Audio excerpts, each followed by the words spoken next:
Hey, welcome to the Team Superdad podcast. We are live on what day are we on here? Wednesday night in the UK. It is a new year, 2021. So thank you for being here. I've just time-stamped a podcast, which some people don't say you should never do, but I don't care. That's absolutely fine. If you've had a great start to the year, then brilliant. If it's been a challenging start to the year, then, well, I hope you're in a good place. You're in a right place. You're here with me tonight on Team Superdad podcast. We are dads creating our best life ever. There's some mums listening as well, and you are totally welcome, because relationships and the power of our family, whether you're still together or whether you're co-parenting, equally important. And that's an essence of Team Superdad and our F5, focus, fitness, finance, family, and fun. You can read and hear more about all of that on the Team Superdad website. But tonight is all about happiness. It's all about happiness, a subject dear to my heart, as we will get into with Scott Crabtree. I have just been looking at my Audible account, a couple of books with the title Happiness in. Tony Hsieh sadly died recently, and his Zappos ethos of delivering happiness, and the happiness advantage as well, which Scott was familiar with as soon as I mentioned it. So without further ado, I'm going to bring Scott in to the Team Superdad podcast. Thanks for having. Oh, and by the way, if you're listening live, then we are on StreamYard across all the socials, so you can comment and I'll see those come up. We can even bring you into the conversation. If you're watching on the replay or listen to the podcast, then we would love it if you comment, leave a review, basically do what you can to spread the word. It's always appreciated. So let's crack on. Scott Crabtree, I'm going to unmute you as well. Awesome to have you here all the way from America. And it's a tricky day in America, as we will touch on in a minute. But before we get into that, let's do the introductions. Scott, I came across you because of the other podcast that you've been on, basically, and the subject of happiness and how that it fits into the Team Superdad ethos and values, particularly around work. There's the fun in the F5, but there's also the work side of it in finances, and your focus on happiness inside of the workplace was something that instantly attracted me to having you on here, and you said yes, so that's even better. So great to see you. Please feel free to introduce yourself, and I can't wait to get stuck into this conversation. Thank you so much, Johnny. I'm so happy to be here with you and all of your listeners. Keep in mind, I basically speak for a living, so you can interrupt me anytime if I go on too long. Long story short, I had a pretty successful career in software, and in particular making video games. Ended up at Intel and almost literally stumbled into the science of happiness. Randomly saw a book about it in a bookstore. In fact, one of these books back here, the How of Happiness by Sonia Lyubomirsky. I discovered there was a solid peer-reviewed science of choices we can make that lead to more happiness for ourselves, more joy for ourselves, whichever word you want to use. Scientists use subjective well-being. And I learned that not only do we feel better when we're happier, but we perform better when we're happier. And I thought, boy, I need this. I was not terribly happy in my time at Intel. Great company, but I was not very happy there. And I thought, boy, I need this, and the world needs this. So I dove deep into it without the slightest idea that I would end up quitting Intel to found Happy Brain Science, so that I could share that science with the world, and in particular be a translator between scientists and the working world and help people apply it so they could thrive more at work. Yeah, totally, because it's really easy for people to put happiness into the realms of it's a bit woo-woo, and you can't just create that, or I've got every right to be sad, like it suits me to be this way, like or loads of bad things have happened to me, of course I'm going to be sad, and forgetting or ignoring the fact that we can just choose it, let alone all the benefits that come with it. Exactly. This is actually one of the main objections I get in my work, is I repeatedly see this theme of like, happiness is elusive. You can't define happiness. You can't hold on to happiness. It's counterproductive to do that. You know, you've got your wonderful F5 and fitnesses in there, right? Nobody argues at all that you can make better choices for your physical health. let me make abundantly clear before we go. I am not a psychologist, psychiatrist, etc. But that said, I ground everything I do in peer-reviewed research. And that peer-reviewed experimental scientific data is abundantly clear. You absolutely can make choices that will result in you being happier. Is it easy? No. Will it last without you continuing to invest in it and work on it? No. But you can absolutely make choices that will lead to more or less happiness in your life. Yeah, totally. And kids know that, don't they? Yeah, they do. We forget it. What age do we forget that? That's a very good question, Johnny. I love that fun is one of your other F5 because I'm all about fun. I had a career in game development. I've got a closet full of games just off camera here. We love to have fun as kids. You know, I'm a dad. Before we go any further, this is a little bit old, but I'll just quickly show you my two adorable daughters. For our podcast listeners, two daughters, huh? What age are they? Althea is 12 and Zinnia is 8. And 11 and 9, my guys. Jago, the boy, is 11 and Rosie is 9. So very similar age. Nice. So as you said, kids have a natural sense of joy, happiness, playfulness, fun. And then somewhere along the way, as you know all too well from your own story, we get distracted. We lose our way. We get burdened. We focus on the wrong things. It's so easy because the message from the world is it's fame that'll make you happy. It's good looks that'll make you happy. It's money that you make you happy. And I mean, maybe those things help a little, but according to the scientific research, they don't help nearly as much as other things we could pursue. Now, I'm in the United States, obviously. Various listeners are in different cultures and subcultures, but there's this overwhelming chorus from the world of chase the money, focus on fame, just climb the ladder, and that's how you'll be happy. And science says that doesn't work very well. We adapt to whatever level of success we have. So a lot more money makes a little difference in our happiness, and it dissipates quite quickly. So the message from the world is chase the fame, chase the money, chase the success, and then you'll be happy. And science is, works a little, not very well, not very lasting. If you'd like to be happy and successful, the data suggests, work on being happy first, because happiness brings success better than success brings happiness. Yeah, and that's a bit like there's a Tolly Burkhan's in his Firewalking. There's a phrase that comes up a lot of was wherever I go, here I am. Yes. And so if you're taking, it's like people move countries in the hope of finding happiness, for failing to realize that the very person that was unhappy has gone with them, i.e. themselves. It's, human beings can be so smart and creative and wonderful, and we can also just mess up our lives and not realize some obvious stuff. So Johnny, I moved from the United States to New Zealand thinking this will help my marriage. This will help my life. You actually did this. Brilliant. Tell the story. Come on, tell the story. Well, whatever level you want to, but this is a real life experience, right?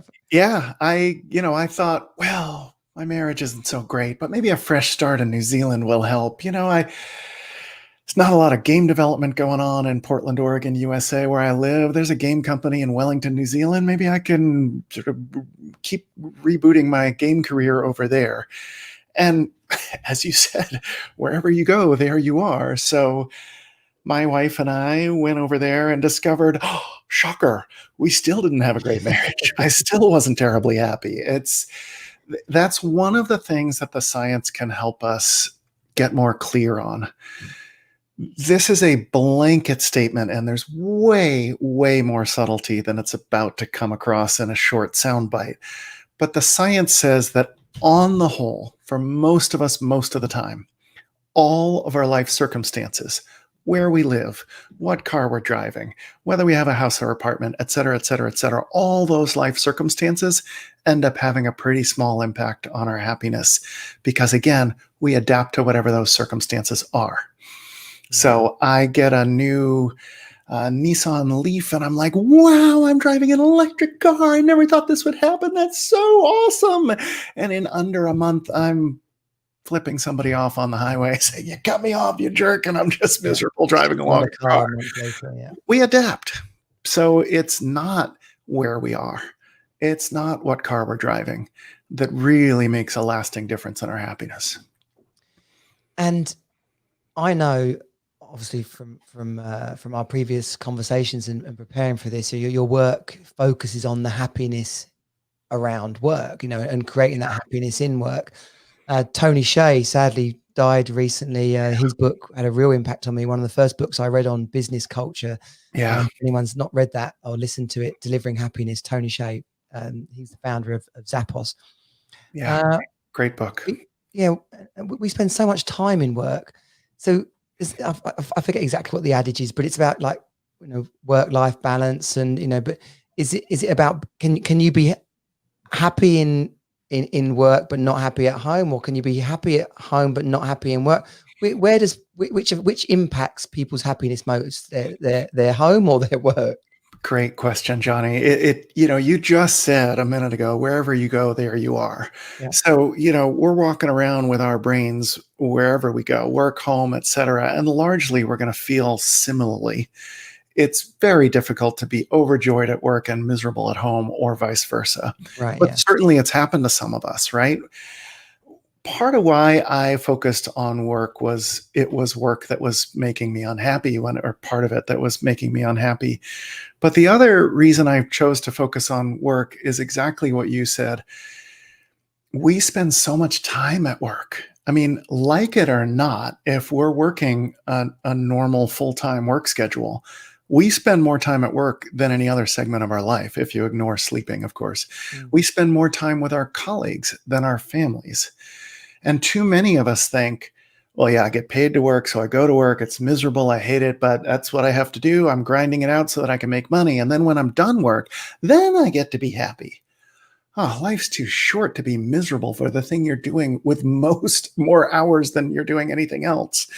So the data is clear, if correlational. I don't mean to be too nerdy on you and your Please, but it's nice to hear nerdy stuff. Go on, be real, whatever comes natural.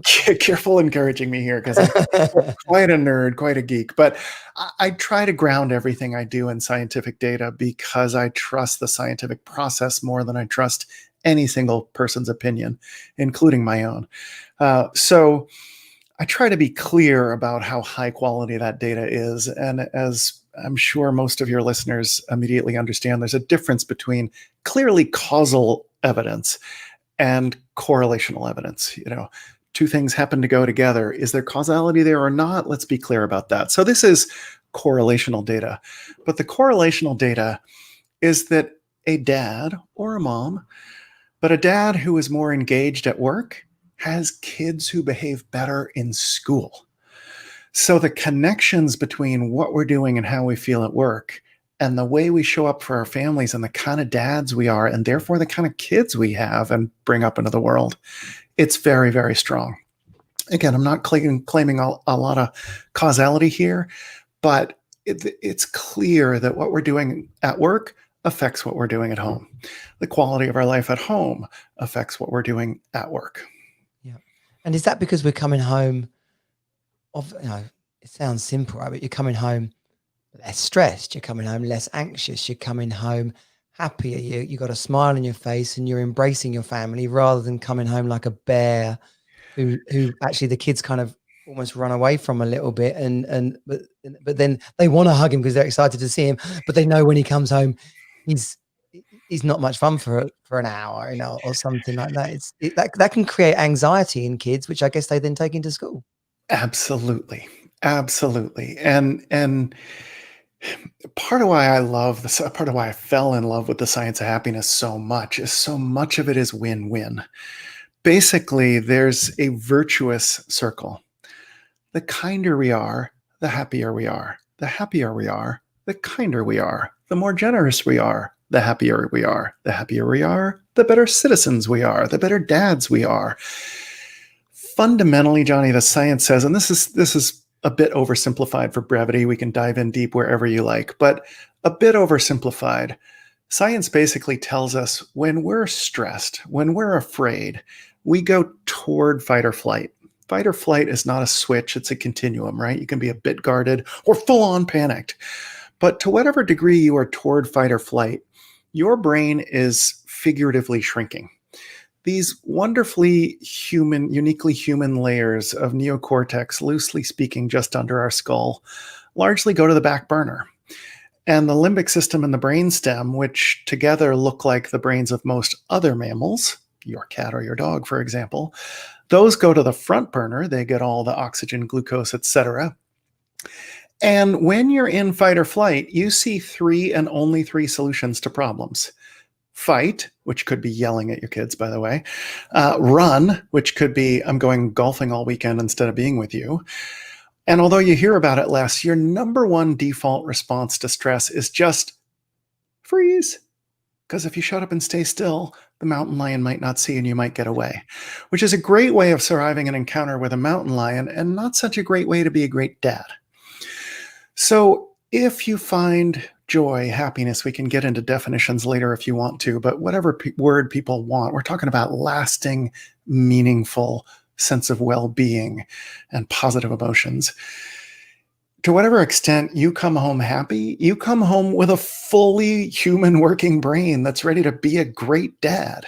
And if you come home when your boss has just been yelling at you and you're miserable about what you're doing and you don't have any meaning in it, if work is misery, you're likely to come home ready to fight, run away, or just freeze and not be there for your family.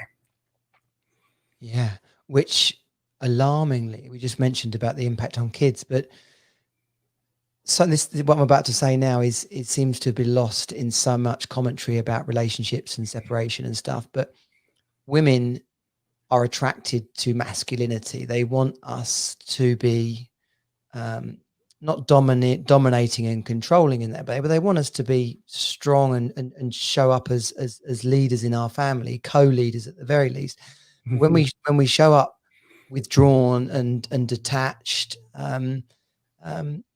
the very thing that our partners fell in love with, that shine starts to fade, and men have to take responsibility for their masculinity and how they show it and how they let it out, and so happiness, lightness, vulnerability, are all parts of things which are present in the early stages of a relationship. And what you just shared there about coming home, fight, flight, or panic, it's not very attractive, really, and it's not a great way to foster connection at all. So it's quickly impacted the love and joy in a relationship as well. Exactly. And science is very clear. Everyone is different, and anybody listening to this may not fit the following. But for the vast majority of us, for most of us, most of the time, the single most important factor in our happiness and well-being is the quality of our relationships with other people. So again, there's this virtuous cycle, right? If I have good relationships at work, I can have good relationships at home, and that will lead to more happiness and more effectiveness, both at work and at home. And if I'm miserable, if I come home and fight, flight, or freeze, I'm probably not going to be a good relator with my kids, with my wife. And so investing in our happiness helps us have better relationships, which helps us get more happiness, which helps us get more relationships, which, by the way, helps us be more successful at work as well. Creativity, leadership, confidence, money. Yeah, I'm more about meaning and lasting impact than the surface things. But there's this quote that I like: "Happiness is the ultimate accessory," meaning the thing that can make you most attractive is not a great watch or a great hat or a great earring. It's being happy. I mean, I want to be with happy people. Yeah, people talk about people who've been on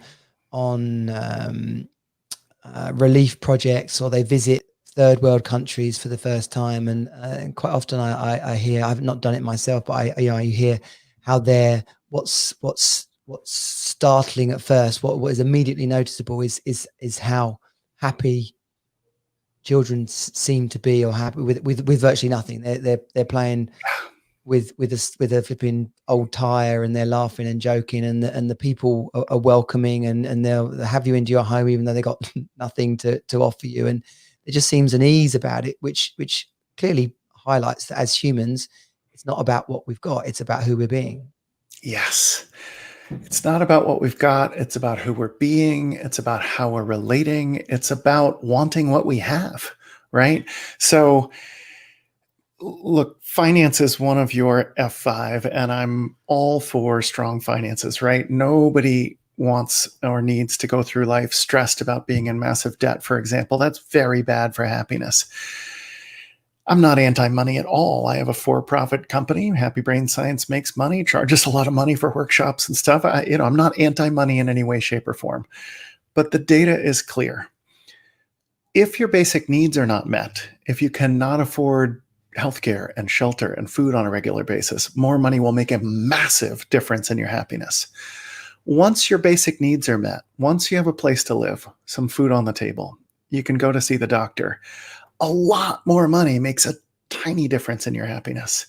Yeah. The latest data, again, not claiming causality here, but the correlational data is that at least in the United States, once you're making $70,000 a year, more money will not get you more happiness.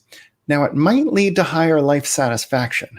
You might ride the bus home with your head a little higher saying, whoa, I just got a promotion. I'm making over $100,000 a year. That's awesome. And more power to anyone who wants to be successful and make more money. But again, let's be clear on what's most important in life. And the data suggests once you have enough money, sure, I'm all for more money. I hope to make more money in 2021 than I did in 2020. But that's not what I'm focused on.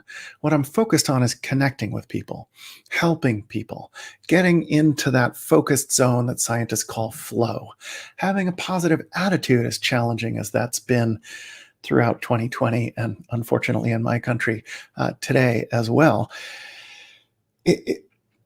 Let's focus on the right things. And if we focus on the right things, the money will come because science says our brains fundamentally work better when we're happier. Yeah. I'm just letting that settle in for a second there, because when you know, this is what I love about the podcasts and the conversations, is that inside of the general conversations, certain things get said, and you just have to. And I encourage listeners to do this sometimes. Just press pause and take in that last sentence, so it doesn't just hit you like words. Actually, you can just take it on board and consider, okay, so where have I got happiness in my life? Where have I let happiness slip? Where am I not choosing happiness? And then what are the impacts in some of those areas? It is a self-audit, but it's also about taking some responsibility in those areas, because it's very easy. I know I've done it myself, but it's very easy to blame other people or our own state of happiness, when actually it has to start from inside. And that's about choice, right? I saw one of your tweets from today about choosing happiness. What can you tell us about that? Yeah, well, first of all, just a super quick story. Yeah. I had the great pleasure to do a semester abroad at the University of Sussex in Brighton, in your wonderful country. So, yeah, I used to live in Brighton. Yeah. Oh, did you? Great, great town. I loved my time at. It's a lot of fun. Yeah, but anyway, it was during my time in England when I was riding along on a train and I was reading a self-help book, and I honestly can't remember what it was. This was just a few years ago. But this book basically said, if your life is a play, what is your role? Are you thinking of yourself as a victim, or are you thinking of yourself as a hero and an actor and somebody who takes action? And, long story short, I don't want to ask for people's sympathy, but my childhood was not exactly a delightful walk in the park. I had it easier than many, I'm sure, but there were some challenges there. And when I was younger, when I was a teenager, I thought, all this stuff's happening to me. It stinks, blah, blah, blah, blah, blah, blah, blah, blah. And yeah, things do happen to us, and those things can affect our happiness and our well-being. And you're focused on exactly the right issue, Johnny. Can we become not passive, but active? Can we realize that happiness is a choice? And it's easier said than done, right? I had a very unhappy 2020 on the whole, as a lot of people did. I mean, the world's circumstances have been very challenging for a while now. But how do we show up to that? How do we respond to that? Do we just say, oh my goodness, I used to get to travel and do all these workshops with live audiences and now I don't? Or do we say, oh my goodness, I live in a time of the internet and I can connect to audiences all over the world despite there being a pandemic. Wow, Boeing called me and asked if I could do more virtual workshops right when the pandemic started. How lucky am I? Am I going to focus on the fact that I can't go outside and hug random strangers anymore in a pandemic? Or am I going to focus on what is still good? And the data is clear. Again, this is not just my opinion. I spent many years at Intel, as you heard, and the former CEO of Intel, Andy Grove, had a quote that we often repeated in meetings and hallways at Intel. That quote is, everyone has an opinion, some people have data.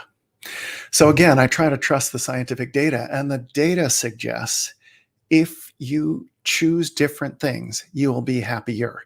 Very, very simple example to make sure this is clear to everybody. You've got fitness in your F5.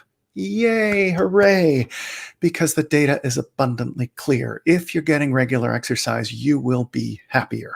The data is clear. If you watch a lot of TV, you'll not end up as happy. If you spend a lot of time on social media, you'll get less happy. Now, let me be clear. A little bit of good educational TV, engaging TV, totally fine.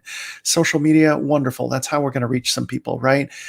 But if you're going to choose between going on a run or watching your 7th TV show, science is abundantly clear. You're going to end up happier if you go on that run.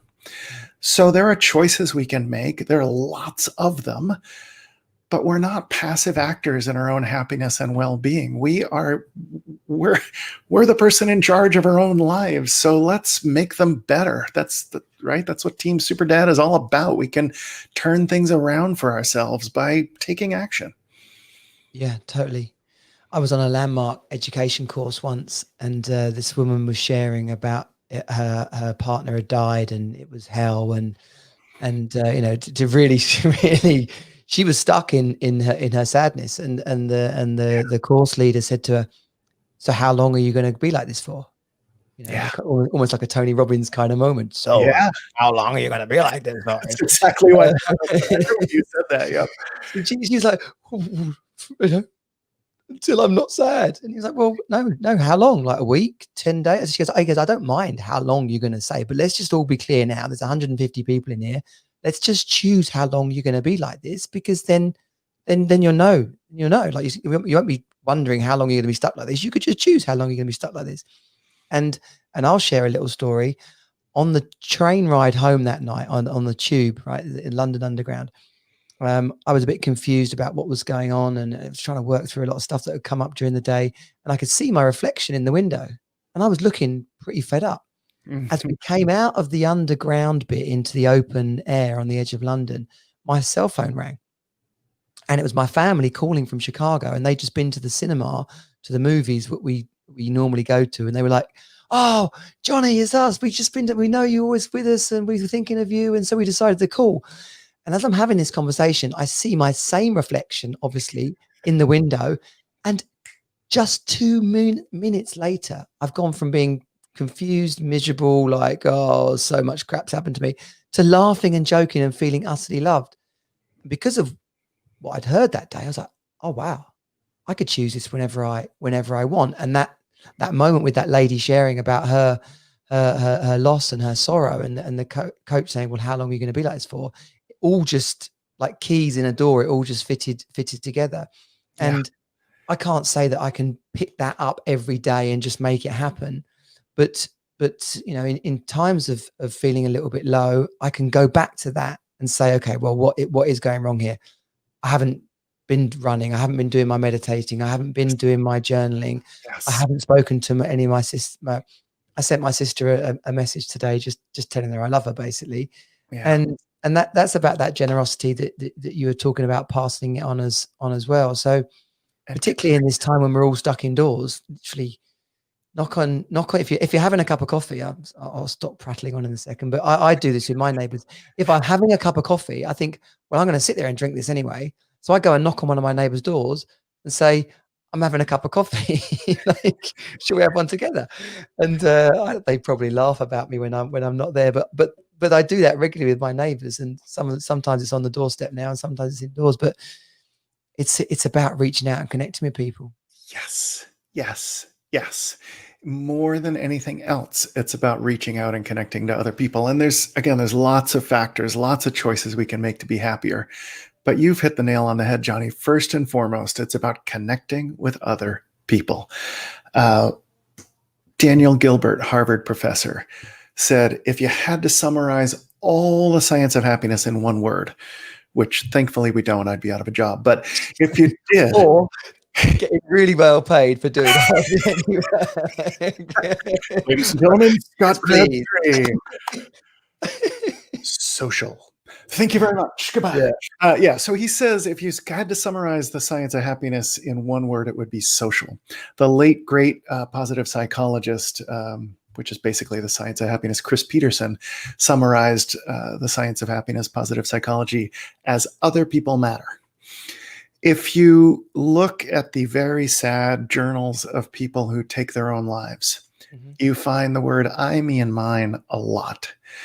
And if you look at journals of people who are thriving, you see far less of those references to self and more focus on others. There's so much subtlety here, right? Because we're responsible for ourselves. We're the only ones, I'm talking about what's going on between your ears and the choices you make, and you got to be in charge of your own life and you. But when you're thinking about all those choices and how you're going to be a super dad, the most important choice you can make for your happiness, therefore brain function, success, and so much more in life, the most important choice you can make is to connect with other people in an authentic way. If I'm not talking too long, I just want to say, I bet your neighbors love you. And I bet there are introverts listening to this call saying like, oh my goodness, I don't want somebody knocking on my door asking for a cup of coffee, or like, wow, how weird is that? Like, I had the great pleasure of having a dinner with Sonia Lyubomirsky, who I mentioned earlier, who wrote my introduction to the science of happiness, a book I highly recommend called The How of Happiness.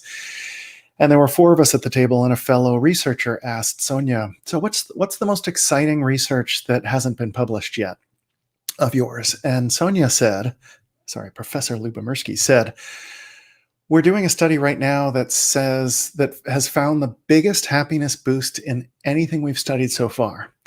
And that is act like an extrovert.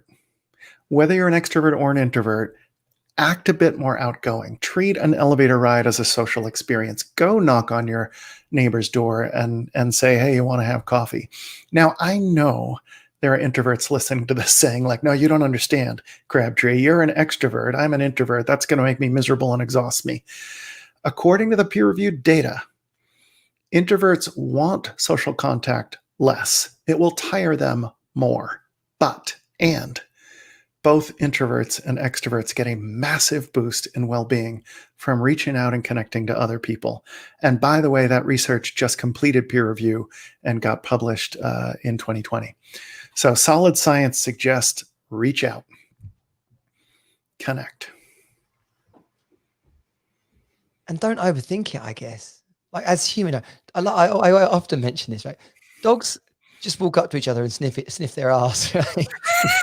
You know what I mean? There's no airs and graces there. There's no like, oh my God, what's he going to think? Oh no, I know, maybe, well, I haven't done my hair today, or they just bowl up, little nudge the nose, go around the back, sniff the ass. Like, like, we need to be more dog. It's so true, Johnny. That there's a wonderful article on Psychology Today, and I hope your listeners and watchers will forgive me. I can't remember the author, but I believe it's a female psychologist who's writing about why are dogs so popular? Why do so many people love dogs, spend thousands of dollars to get a pure breed dog, whatever? Why are dogs so popular? And she says, here's what dogs do. They're always happy to see you. Yeah. They always bring energy. They always accept you just as you are. And I think the last one was they're always ready to play and have fun. I'm not exactly sure on that last one. I should look Put it it up. on there anyway. Whatever. It Yeah, should be yeah, on there. exactly. So honestly, this has changed how I relate to my wonderful daughters. I think I want to be like our dog, Moppin. We have a dog named Moppin, and Moppin's always happy to see any member of the family. Wag the tail, and oh, it's so good to see you. If I haven't seen you in hours, I'm overjoyed to see you. I try to be more like my dog. If I haven't seen my kids in a while, I'm like, Althea, great to see you. How are you? Zinnia, what's going on? I haven't seen you in a while. So dogs are popular because of just what you said. They don't overthink it. They just connect, and they connect with energy and acceptance and joy. And they're choosing it. Like a dog doesn't choose it, right? They don't realize they're choosing it, but they don't. A dog just thinks, well, why wouldn't I wag my tail and jump up and be happy? Like that's what there is to do. You know, you pick this kid up from school, whatever there has been going on in your day, it doesn't matter because your kid's walking out of school. Why wouldn't you run up to them and hug them? And I try as much as possible. And it's not always about saying yes to my kids, but if they say, can we go to the park or can we get a treat or can like what the natural instinct as a parent is to say, no, I've got this planned, we're busy, or I've got and actually if you stop yourself and think, hang on a minute, really, what reason do I have to say no? Yes, Like, yes, yes. like, and how magical, or conversely, on the opposite side of that conversation, how magical is it for a kid to come out of school with like this wild idea and then be told, okay, Yeah, let's do it. What the yeah, hell? yeah, absolutely. There's a wonderful technique. I know we're all busy, right? And I'm as guilty of it as anybody of like, no, kiddo, I can't play a game right now. I gotta work. And sometimes I do, right? Sometimes I'm scheduled for a live podcast with Johnny and I gotta do that. I can't go play a game right now. But way too often, as you said, I'm like, no, I gotta get through my email. It's like, really? Are the people in my email more important than my daughters? So there's this wonderful research, and again, I'm going to have to ask forgiveness for not having all the details right at my tip of my tongue here. But you may know the Heath brothers. They are both professors. They write wonderful research-based books such as Switch, Made to Stick, Decisive, and I believe it's in Switch, How to Change When Change is Hard. They talk about script the critical move, which basically is don't overthink it. Focus on the one thing that's going to make the biggest difference. So they cited research that said for struggling families, for people who are going through hard times, the single most effective difference in the quality of that family life was for parents to have a time in strategy. That is, most of us are familiar with timeouts, right? You've been a bad girl, you go sit by yourself for 5 minutes, whatever. This is the opposite. This is, okay, it's only 5 minutes, Althea or Zinnia, but I am going to focus completely on you for 5 minutes. And just 5 minutes of really focused parent to kid connection, that can fuel hours of independent play for that kid while I do a podcast or present to DreamWorks or whatever it is I'm doing, right? So it's more about quality than quantity. And let's not overthink it. Let's choose happiness by choosing relationships, by choosing our kids over that last email, etc. Yeah. Yeah. Hey kid, I've got 10 minutes. What would you like to do? Yeah. Boom. Just do it. And whatever it is, right? I mean, you talk about people want dads to lead, and generally speaking, I think that's true. I don't think it's 100% true for everybody, but I think in generally speaking, it's true, right? But maybe for just those 10 minutes, maybe your kid's leading. You know, if you're asked to be an Arctic fox or put on a tutu or be a Martian for 10 minutes, all right, you're in charge. Let's do it. Oh, totally. And oh man, I love this subject. I can just riff on this for hours, but Yeah. my son and I, he's been desperate to play some football, and so I arranged it the other day that my daughter stayed with her mum for the day, so they could do some mum daughter stuff, and we had a dad Sunday, and Yeah. we played football, soccer, 3 Yeah. hours, 3 hours in the park, and it rained, and then it stopped raining, and the sun came out, and then it rained again, and when we left, it absolutely hammered it down, right? So it was 3 hours, and it was kind of getting dark, but that time just flew by, and it was freezing cold. It was like a million and one reasons why we couldn't do it. And just like you say, he looks calmer, he's happier, he's, it's just making that time is magical. Absolutely. Hey, Johnny, if it's okay, I want to go back to something that we touched on earlier about choosing happiness, because I want to give that a little more subtlety to it. Yeah, please. I absolutely believe everything we've both said so far. Happiness is a choice. And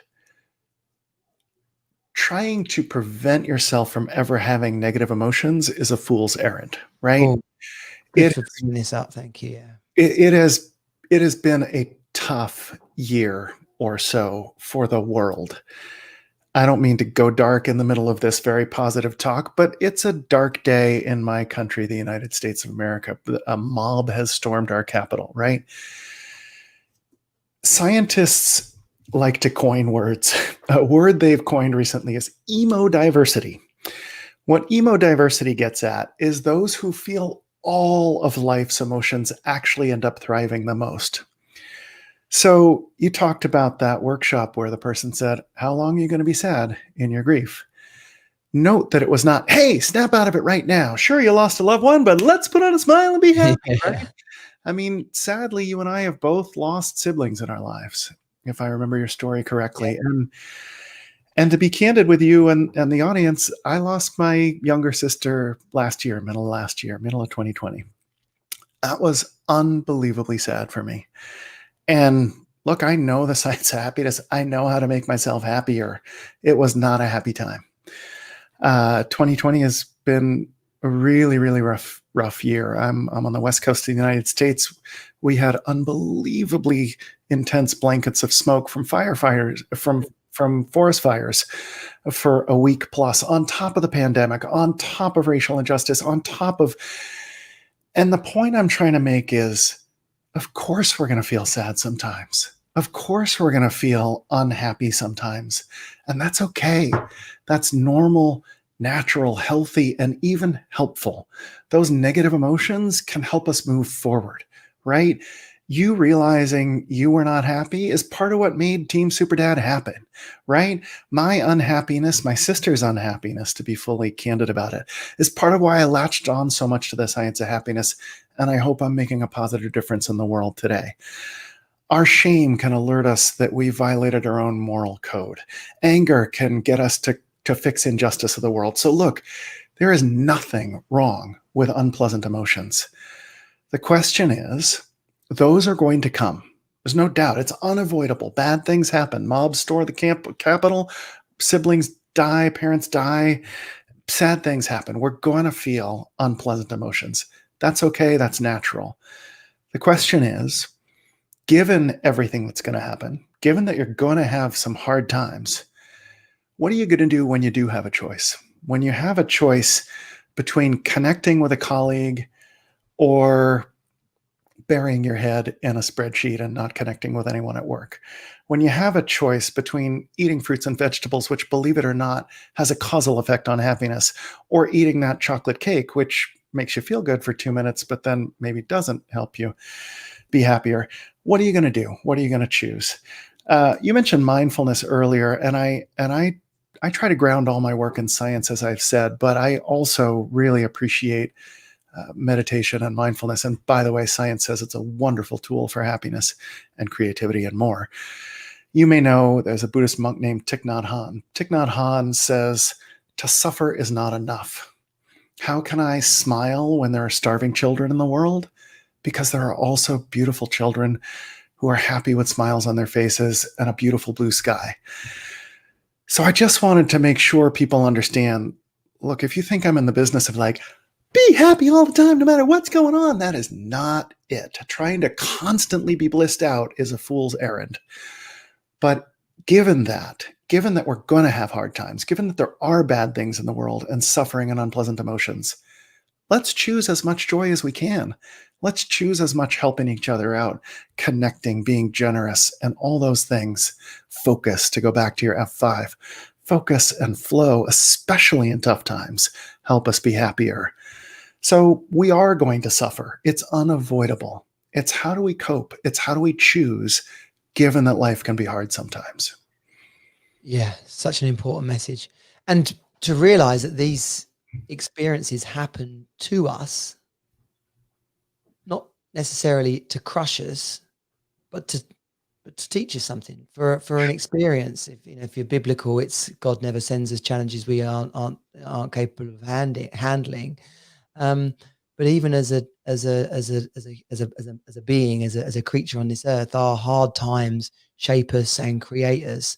And I really reflected on that with everything that happened in my life, with the divorce and the death and all the things that went on. I was like, it was the essence of Team Superdad. What if all this had happened for a reason? Yes. I think if people can ask themselves that, then they can take some understanding out of a bad situation, out of anything that's going on, anything stressful or a loss or pain or discomfort. You can say to yourself, well, what if this is happening for a reason? Yes. And then start to build upon it. Must have been that those sorts of thoughts must have gone through Nelson Mandela's head. 23 years in prison. He must have had to seriously, reflect on that thought himself. Absolutely. Scientists, there are researchers studying what they call traumatic growth. Trauma comes, something horrible happens to us. Some people sink and decline, and some people respond and seem to grow and get stronger because of it. And what's the difference there? It's unclear. I want to be clear where I claim to be an expert and where I don't, and I'm not a deep expert in traumatic growth. But essentially, the science of well-being, positive psychology, neuroscience, and more, says one of the benefits that comes with happiness is resilience.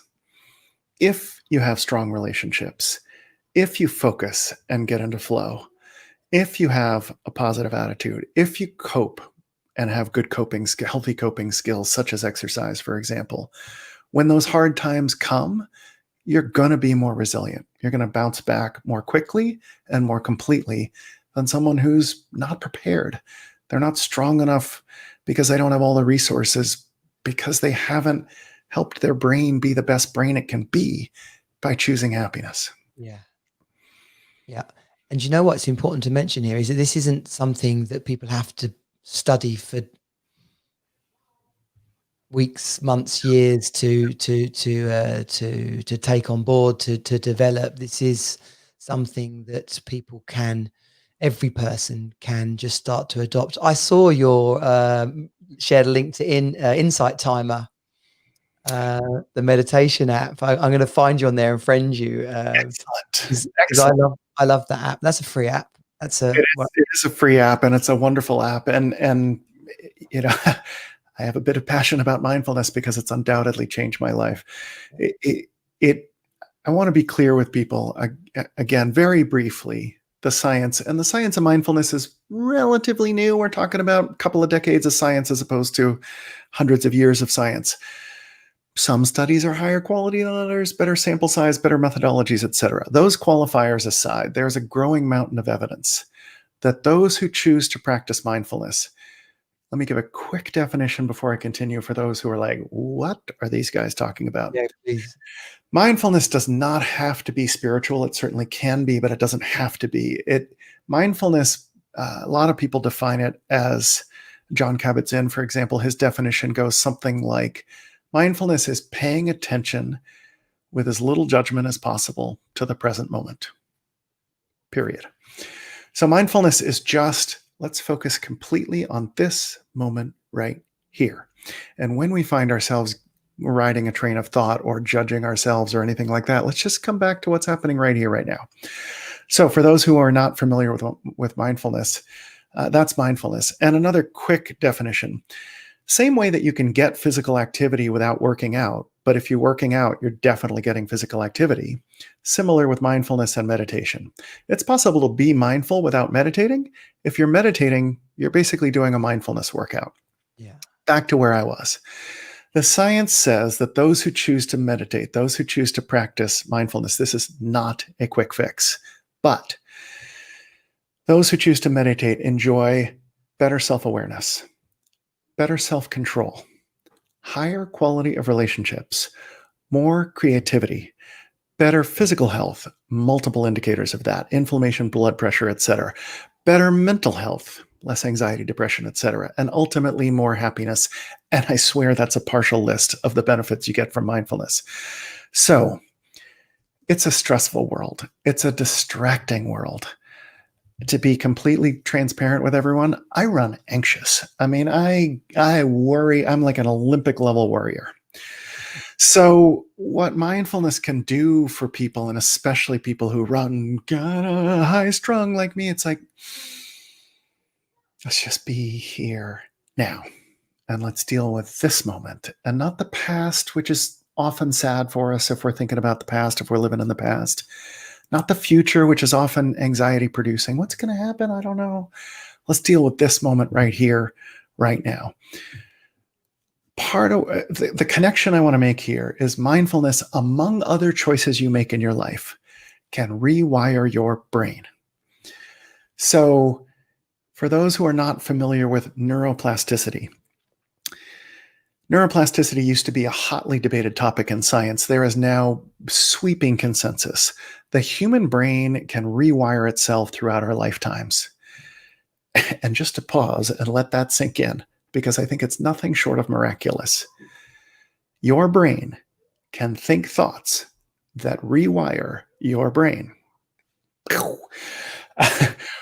If you practice mindfulness on a regular basis, you'll find yourself calmer, more connected, more creative, etc. If you choose happiness on a regular basis, you'll have a happier brain. Let me make that more specific and concrete. If I choose to practice gratitude on a regular basis, I will have a more grateful brain in under a month if you do it intensely enough. We can see brain changes in an fMRI or other brain scan. We can see the structure of your brain change in under a month, which means that's just the way I am is a cop-out. That's the way you are so far. That's just the way he is. That's the way he is now. And if we meditate and practice gratitude and reach out to our loved ones and connect with our kids, we will rewire our brains and enjoy the benefits of that better brain. That is deeply, deeply powerful. And anybody can hear that and almost run wild with it. If they let themselves, right? Yeah. Run, just pause for a second, take a deep breath, let the air fill your lungs and think, right, so if I could rewire my mind, what would I want to rewire it to do, to be, to think, to Yes. like, and that's where the adventure can start. And I think going back to the top of our conversation when we were talking about being a kid can in a second create a magical world of fairies and dinosaurs in the lounge with little more than a stick and a pretty dress. And what you've just shared there is the fact that we can do that as adults because our brain is a tool that has the capability of that. It can rewire itself. I think it's nothing short of incredible. I mean, again, it is not this simple. We're having a fairly short podcast conversation. I want to acknowledge life is hard, right? It's hard to rewire your brain. It's hard to choose gratitude and mindfulness every single day, and focus and fitness and family and fun. It's hard to choose that every single day, right? Life throws us challenges, and it is absolutely possible to choose to be a super dad, to choose to be happier, to choose to be more engaged at work, to choose to connect better with others. We can decide who we want to be. And No, we don't radically transform our whole brains overnight, but we can change who we are. We can rewire ourselves. So who do you want to be? Let's not be passive about life. Let's define our target. Let's become the super dads we want to be. Yeah, totally. Oh, listen, and for anyone listening, right, the super dad moniker is not about something being superhuman and doing things that no one else can do. It's about recognizing that we have busy lives, that we have a lot to take on, and that we can do it all with success. We can be a super dad by just adopting some of these practices. And over Christmas, I found it quite tough. This second lockdown has sort of just hit me in ways that I haven't really expected. And Yeah. as the internal chatter has kept saying negative things, doing weird things like playing annoying pop songs over and over again, I've had to step in and take back control. So, and I had a lady on the podcast the other day, and we were talking about mantras. And so I've just put in a practice in place that when the chatter is running wild, I just say, I am wise, I am loved, I am successful. Nice. And it's like, because I can't control the internal chatter, but I can slot that in place. That's like a virus, antivirus kind of I just run the antivirus program. I am wise, I am loved, I am successful. And sometimes I'm in another word, I am fit and healthy. Like if I'm just about to go out for a run. So people can do that as well. And I think that's a powerful way for people to take small steps in this process that we're talking about. Insight Timer is an app. It's on Android. It's on Google Play. It's on Apple Store. It's just 50% of the tool is free, basically. In fact, more than that. It's like all of it's free. It's just that you can't rewind and save things or play it locally. But Yeah. and we've got a Team Superdad group on Insight Timer actually. Oh, cool. Well, listen, John, we're coming up to an hour, which I like to keep this to under the 60 minutes. We haven't even got into the whole science of happiness in work. So listen, I'm already lining you back up to come on. This was perfect though, because I think just coming, again, timestamping the podcast, but coming off the back of Christmas, coming into January, lockdown, pandemic, Mm-hmm. the shocking scenes in the States this evening. I think it's important that we've spoken a lot about what all of us, men and women, mums and dads, can do to be a bit more at peace, to be connected to our neighbors, to our children, to our partners, and to find some solace in ourselves that sadness is okay Mm-hmm. if accepted in the right way rather than wallow in it, and knowing that happiness is a doorway that is always open for us if we want to go and walk through it, have a nose round, or even create it exactly as we want, because our brain has the capacity to do that. Just beautiful. Absolutely. Yeah, there's a lot we didn't get time for. When organizations come to me and say, we'd like your session, The Science of Being Happy and Productive at Work, how much time do you need? I tell them, well, I get the best feedback and people are happiest with it if I have 3 to 4 hours to cover that topic. So of course you didn't get time for all of that, right? But as you said earlier, Johnny, it's so important. Don't get overwhelmed by the mountain of scientific data about happiness. Don't get overwhelmed when I say I have a 4-hour workshop on the science of happiness. Do one thing. And at the risk of being a bit self-serving, if people just want a trickle of happiness information, they can go to my site, happybrainscience.com, and sign up for our free happiness starter kit, which will give them some free ebooks and tools, and then give them happiness tips in our monthly newsletter. So totally want you to share that. Totally. Bunch of free resources on there, recommended reading list, and so much more, YouTube channel, etc. So just repeat the name again for us. The URL is happybrainscience.com. And I just want to repeat what you said. The key is to get started. Just take a first step. Choose happiness. Totally. I'm going to share that so everyone can see that on the screen.